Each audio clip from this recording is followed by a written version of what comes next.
तो बाल दोस्तों, आज पढ़ेंगे हिंदी विषय में धोरण 9 आराधना कविता उसके हेतुलक्षी प्रश्नोत्तर। पहला प्रश्न जो है, सही विकल्प चुनकर रिक्त स्थानों की पूर्ति कीजिए। देह मंदिर चित्त मंदिर एक ही है प्रार्थना, तो उत्तर आएगा प्रार्थना। दूसरा प्रश्न है, दुखियारों का दुख जाए यही है मन कामना, उत्तर है मन कामना। तीसरा प्रश्न है, कवि सबका खाली जगह चाहता है, जवाब है कल्याण। चौथा प्रश्न, मानवों की एकता की खाली जगह पूर्ण हो तो अच्छा,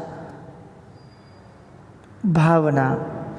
दुख में खाली जगह की सहानुभूति भी नहीं मिलती, तो दूसरों की सहानुभूति नहीं मिलती। अब आ रहा है दूसरा प्रश्न, निम्नलिखित विधान सही है या गलत, यह बताइए। चलो, कवि चाहते हैं कि लोगों के जीवन में नया प्रकाश हो, तो सही बात है। दूसरा प्रश्न, सब असत्य के मार्ग पर चले, ऐसी कवि की आराधना है। सब असत्य के मार्ग पर चले, ऐसी कवि की आराधना, मतलब प्रार्थना करते असत्य बोले, सब लोग असत्य के मार्ग पर चले, तो गलत बात है। तीसरा प्रश्न, दुखी लोगों को किसी की सहानुभूति नहीं मिलती, सही बात है। दुखी लोग जो होते हैं उसे दूसरों की सहानुभूति नहीं मिलती। चौथा प्रश्न, दुनिया में केवल ऊंच नीच के भेदभाव हैं, गलत। अब आ रहे हैं तीसरे प्रश्न की ओर, देखते हैं तीसरा प्रश्न। निम्नलिखित प्रश्नों के उत्तर एक एक शब्द में लिखिए। कवि लोगों को किस मार्ग पर चलने के लिए कहते हैं, सच्चाई या तो सत्य के मार्ग पर। दूसरा प्रश्न, दुखी लोगों को किससे छुटकारा दिलाने की प्रार्थना कवि करते हैं, दुखों से। तीसरा प्रश्न, सब लोग किसकी पूजा करें, ऐसी कवि प्रार्थना करते हैं, सब लोग किसकी पूजा करें, ऐसी कवि प्रार्थना करते हैं, तो मानवता की।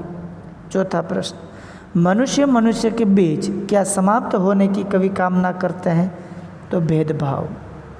अब आ रहा है चौथे प्रश्न की ओर। चौथा प्रश्न, निम्नलिखित प्रश्नों के साथ दिए गए विकल्पों में से सही विकल्प चुनकर लिखिए। पहला प्रश्न, सत्य सुंदर मांगल्य की नित्य हो आराधना, तो आराधना है वो सही आंसर है। दूसरा प्रश्न, मानवों की एकता की पूर्ण हो कल्पना, कल्पना सही उत्तर है।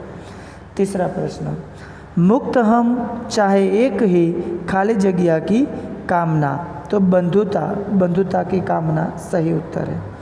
चौथा प्रश्न, मानवता के प्रति सच्ची पूजा क्या है, तो प्रेम, मानवता के प्रति सच्ची पूजा प्रेम है।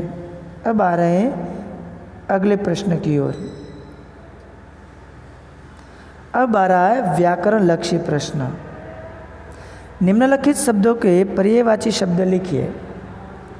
पहला शब्द है मांगल्य, मांगल्य का अर्थ होता है मंगलकारी। दूसरा प्रश्न है शब्द नित्य, नित्य का अर्थ होता है सदा, हमेशा। तीसरा शब्द है आस, आस का अर्थ होता है आशा। अभ्यर्थना का अर्थ होता है विनती, प्रार्थना। पांचवा प्रश्न है शब्द हमारा अस्त, अस्त का अर्थ होता है समाप्त। छठा शब्द है वेदना, वेदना का अर्थ होता है व्यथा। सातवां प्रश्न